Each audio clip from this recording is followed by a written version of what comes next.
Ça, c'est le tout nouveau Hyundai Santa Fe 2021. Qu'est-ce qu'il propose de nouveau cette année? Eh bien, c'est ce que vous allez découvrir maintenant.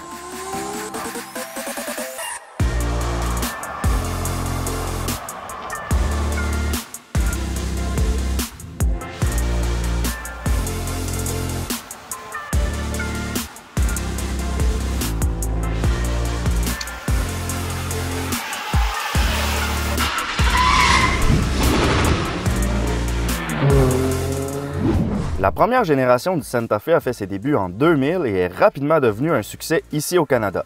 À l'époque, c'était le seul VUS disponible chez Hyundai et depuis, le nombre d'utilitaires offerts par la marque a littéralement explosé. Donc pour vous situer un peu, on a maintenant le Venue dans la catégorie des multisegments. Ensuite, on retrouve le Kona, le Tucson, le Santa Fe et finalement le Palisade dans la catégorie des intermédiaires à 3 rangées de sièges. Alors on parle quand même de 5 VUS dans le catalogue chez Hyundai. Et en 2021, les choses risquent d'être assez mouvementées au niveau des utilitaires de la marque parce que la nouvelle génération du Tucson va faire son arrivée vers le printemps avec un look assez audacieux. Ensuite, on a le Kona qui va subir un petit lifting un petit peu plus tard cette année. Et pour ce qui est de notre Santa Fe, lui, il a déjà subi son lifting et ça, même si la 4e génération est en vente depuis seulement 2018. Alors, les choses changent rapidement chez Hyundai et nous, bien évidemment, on aime ça parce que ça nous fait travailler. D'ailleurs, les chroniqueurs automobiles ne sont pas les seuls à voir leur charge de travail augmenter avec l'arrivée de tous ces nouveaux modèles-là. Le groupe Hyundai, qui inclut aussi Kia et Genesis, dispose d'un gigantesque centre de design à Namyang en Corée du Sud, avec plus de 500 employés qui peuvent travailler sur rien de moins que 24 voitures en même temps. Disons qu'avec de telles installations, on n'est pas prêt d'être à court de nouveautés avec cette marque-là.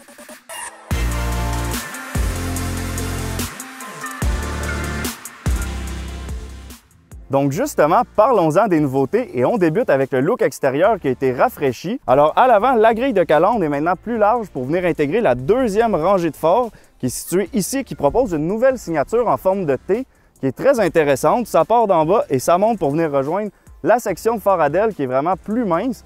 Et je ne vous apprendrai rien en vous disant que les technologies de lumière s'améliorent constamment, ce qui permet aux manufacturiers d'adopter des phares qui sont vraiment très minces. Mais j'ai comme l'impression qu'avec le temps, ça va devenir un peu trop commun. Et c'est sans doute pour cette raison-là que le nouveau Tucson va proposer une toute nouvelle configuration de phare à l'avant. Et selon moi, ça risque de devenir la nouvelle signature stylistique des devants des prochaines générations chez Hyundai. Sur les côtés, le Santa Fe 2021 propose de nouvelles jantes au design original, d'une taille allant de 18 à 19 pouces selon les versions. Mais sinon, tout reste relativement semblable sur cet angle-là par rapport à l'an passé. Et finalement, à l'arrière, encore là, les plus grands changements se font au niveau des feux qui sont maintenant reliés par une ligne à DEL, une autre mode qui est de plus en plus commune, mais on a quand même droit à une 2e ligne de lumière qui traverse le pare-choc. Et ça, c'est intéressant. Et disons que le Santa Fe va être dur à manquer le soir ou la nuit quand il fait noir. Donc pour le look, les changements sont plutôt subtils, mais la meilleure métaphore pour les décrire, c'est un journaliste de driving.ca qui l'a dit. C'est comme si le Santa Fe est allé passer l'été 2020 sur la ferme de son oncle et il nous revient en 2021 avec une mâchoire plus découpée et une carrure plus musclée. Alors selon moi, ça explique tout, mais n'hésitez pas quand même à nous dire ce que vous en pensez. Honnêtement, on adore ça vous lire et en même temps, n'oubliez pas de vous abonner à notre chaîne 100% québécoise Autopassion.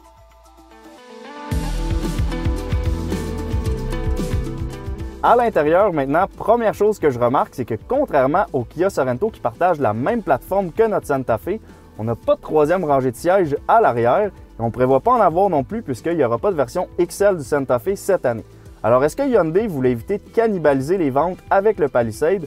Peut-être, mais toujours est-il que l'envers de la médaille, c'est qu'on se retrouve avec un très grand volume de chargement. On parle de 1025 litres lorsque la 2e rangée de sièges est rabattue, ce qui est excellent. Sinon, pour ce qui est de l'habitacle, on a droit cette année à une nouvelle console flottante en angle que j'aime beaucoup. On n'a plus de levier de vitesse, c'est maintenant des boutons comme avec le Palisade et il faut dire que c'est nettement plus ergonomique comme ça. Une autre chose que j'aime à bord, c'est la qualité des matériaux. On est à des années-lumière du premier Santa Fe, c'est vraiment très luxueux. On a des sièges en cuir Nappa disponibles, plusieurs surfaces en simili-carbone et un écran multimédia tactile de 8 pouces ou 10.25 pouces en option, compatible évidemment avec Apple CarPlay et Android Auto sans fil. Et vous pouvez même opter pour un tableau d'instrumentation 3D de 12.3 pouces, un peu comme ce que l'on retrouve chez Genesis avec les GV80 et G80, mais heureusement, peu importe la version que vous choisissez, Hyundai a décidé de conserver la forme de son volant à 3 branches plutôt que d'opter pour celle à 4 branches que personnellement j'aime un peu moins. Alors pour l'intérieur de notre Santa Fe, encore là, les changements sont subtils mais efficaces. Et comme je le dis souvent, c'est fou de voir à quel point Hyundai ont progressé au cours des 10 dernières années, surtout au niveau de leurs habitacles qui nous donnent vraiment l'impression d'être à bord d'un véhicule plus haut de gamme que ce à quoi on pourrait s'attendre pour le prix. Et justement, parlant de prix, avant d'aller faire l'essai sur la route, voici ce que vous devez savoir sur les prix du nouveau Santa Fe 2021. 3 versions à essence sont disponibles. Alors l'Essential d'entrée de gamme débute à partir de 31 400 $.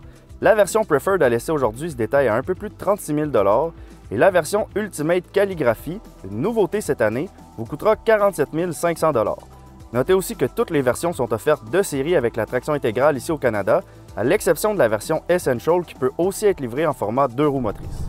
Alors sur la route maintenant, le premier point que je vais aborder, c'est évidemment la motorisation. Donc le Santa Fe 2021 laisse tomber son 4 cylindres de 2.4 litres au profit du nouveau 2.5 litres de la marque. Alors comme avec le Kia Sorento, les versions d'entrée de gamme du Santa Fe vont être offertes avec ce 2.5 litres-là, mais sans turbo. Donc on parle d'une puissance de 191 chevaux et d'une boîte automatique à 8 rapports qui va nous permettre de quand même remorquer jusqu'à 2000 livres. Ensuite, pour ce qui est de la version Ultimate, bien là, on a le droit au turbocompresseur. Alors la puissance va passer à 277 chevaux et 311 livres-pieds de couple, ce qui est quand même une augmentation appréciable par rapport à l'ancien 2 litres turbo. Et en plus, on va avoir droit à une boîte automatique à 8 rapports, mais à double embrayage, qui va transmettre la puissance aux 4 roues et qui va même nous permettre de remorquer jusqu'à 3500 livres. Notez que le plus grand changement sous le capot cette année, c'est l'arrivée de versions hybrides et hybrides rechargeables qui seront munis d'un 4 cylindres de 1.6 litres turbo-compressé, jumelé à un moulin électrique et bon pour respectivement 227 et 261 chevaux. Dans le cas de la version rechargeable, on peut s'attendre à une autonomie 100% électrique d'environ 50 km. Et ces deux versions-là risquent de faire leur arrivée un petit peu plus tard cette année parce que, comme avec le Sorento, Hyundai veut aussi les munir de la traction intégrale de série sur notre marché canadien. Pour ce qui est de la tenue de route, encore là, comme avec le Kia Sorento que j'ai essayé récemment, c'est très bien. C'est certain qu'aujourd'hui, les routes sont un petit peu plus glacées, donc on ne fera pas de folie sur les chemins publics. On va plutôt se garder ça pour tout à l'heure sur notre circuit hivernal. Mais disons que dans des conditions purement québécoises comme aujourd'hui, notre Santa Fe se débrouille très bien. Bon, là, c'est certain qu'on n'a pas la version avec le turbo, donc on n'a pas la version Ultimate à l'essai. Donc, on ne peut pas parler d'une voiture qui est rapide, mais l'envers de la médaille, c'est que notre consommation de carburant est excellente. On parle de 9,1 litres au 100 km combiné. Alors, je pense que dans la vie de tous les jours, c'est un compromis qui fait du sens. Et là, pour ce qui est du confort, bien ça, c'est le point fort de notre Santa Fe. Alors, on est vraiment bien assis. Les sièges sont hyper confortables. Les appuis-têtes là, sont presque trop confortables. Ça en est quasiment dangereux. C'est comme des oreillers. Sinon, la voiture est super bien insonorisée. Et moi, ce que j'aime le plus, c'est les boutons sont faciles d'accès. La console centrale est relativement haute. Donc, quand on veut jouer dans les menus, on peut garder les yeux sur la route. Alors ça, c'est vraiment très bien pensé de la part de Hyundai.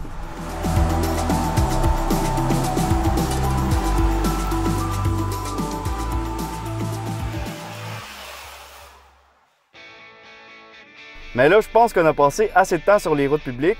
Évidemment, le Santa Fe, c'est un VUS, donc j'ai pas le choix de le mettre à l'essai en condition hors route sur notre circuit hivernal. Alors, je mets le mode sport et j'enlève l'antipatinage et là, on s'en va s'amuser.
Wouhou!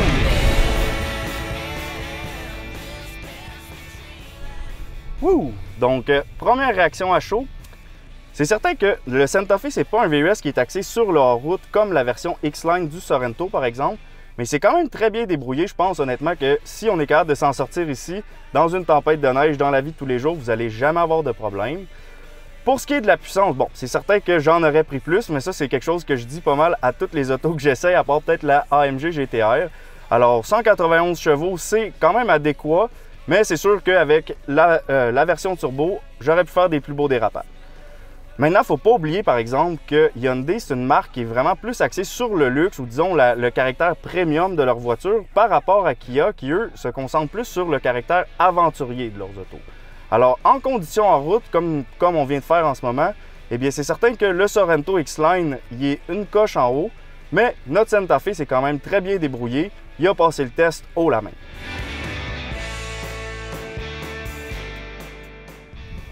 C'est donc sur ça que se termine l'essai d'aujourd'hui. Alors, dites-nous ce que vous pensez du Santa Fe. Quelle version préférez-vous et même peut-être êtes-vous prêt à faire le saut vers l'hybride? Et si vous voulez faire votre propre essai du Santa Fe, vous avez simplement passé chez Hyundai Magog. Et d'ici là, n'oubliez pas de cliquer sur j'aime si vous avez aimé cette vidéo. Et là, c'est le temps de vous dire, on se revoit bientôt pour une prochaine capsule.